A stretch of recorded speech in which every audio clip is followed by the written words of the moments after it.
সোমবার রাতে Asansol Hutton road মসজিদ সংলগ্ন এলাকায় একটি ট্রান্সফরমারে হঠাৎ আগুন লেগে যায়।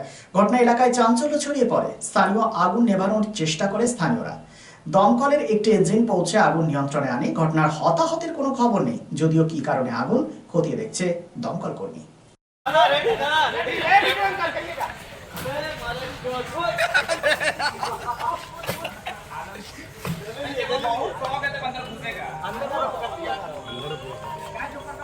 इलेक्ट्रिक वाला का नंबर नहीं किसी का पास कर दे रहे अरे उसमें शॉर्ट हो गया। ये वो गाड़ी है पूरा आसमान का नाम है सीधा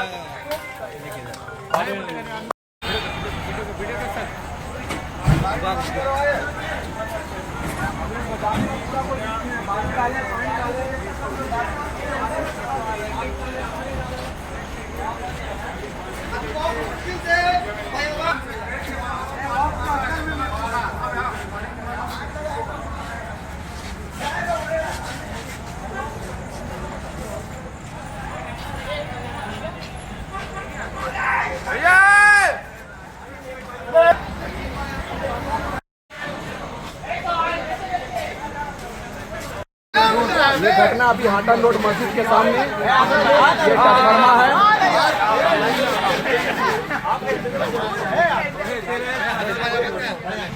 ये हमारा हाटन रोड मस्जिद के सामने जो ट्रांसफार्मर है, ट्रांसफार्मर के सामने अभी लड़का लोगों ने देखा छोटा सा चिंगारी जैसा लगा। आग लगते लगते इतना बढ़ गया आग को संभालना मुश्किल हो गया। पूरा लड़का लोग दौड़ के यहाँ पर आया है, बालू से पानी से किसी भी तरह से सेफ्टी करके बहुत कोशिश किया बचाने के लिए। बचाने का लायक में होते होते बहुत बड़ा हादसा से भी हाटन रोड में ये कांड होते होते बच चुका हम लोग।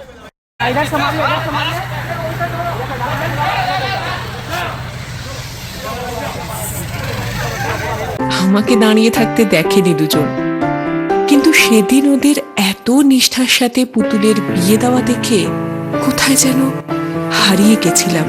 পান পাতা টিন পর্দা সরিয়ে সম্ভ্রমে নত চোখ যখন তুলল সে তার বন্ধুর দিকে, এক চেনা হাসি খেলে গেল দুজনের মধ্যে। বিএন ঘাটি, আস্থার মাপকাঠি, 96 জিটি রোড, আসানসোল। দেশের বিশিষ্ট সামাজিক আঙ্গিকের শিল্পপতি অর্জুন দেশপান্ডে এক যুগান্তকারী পরিবর্তন এনেছেন দেশের ঔষধ শিল্পে এবং বিপণন ব্যবস্থায়। স্থাপন করেছেন জেনেরিক আধার। একদম স্বল্প মূল্যে গুণগত মান সম্পন্ন মানুষের কাছে পৌঁছে দেবার জেনেরিক আধারের এই প্রয়াসকে স্বীকৃতি দিয়েছেন দেশের অন্যতম এক চির সবুজ শিল্পগোষ্ঠী টাটা শিল্পগোষ্ঠীর কর্ণধার রতন টাটা। এবং এই স্বীকৃতি স্বরূপ তিনি উদ্বোধন করেছেন জেনেরিক সংস্থার দপ্তর থেকে শুরু করে সংস্থার প্রতিটি স্তরকে।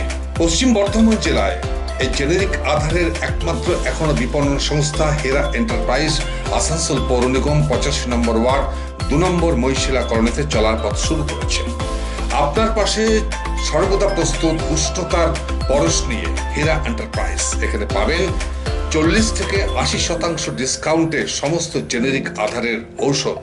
সুতরাং আপনার চিন্তার অবসানে এগিয়ে চলেছে হেরা এন্টারপ্রাইজ, আসানসোল পৌর নিগম 2 নম্বর মহিশিলা কলোনি, আসানসোল। আমরা আছি আপনার পাশে।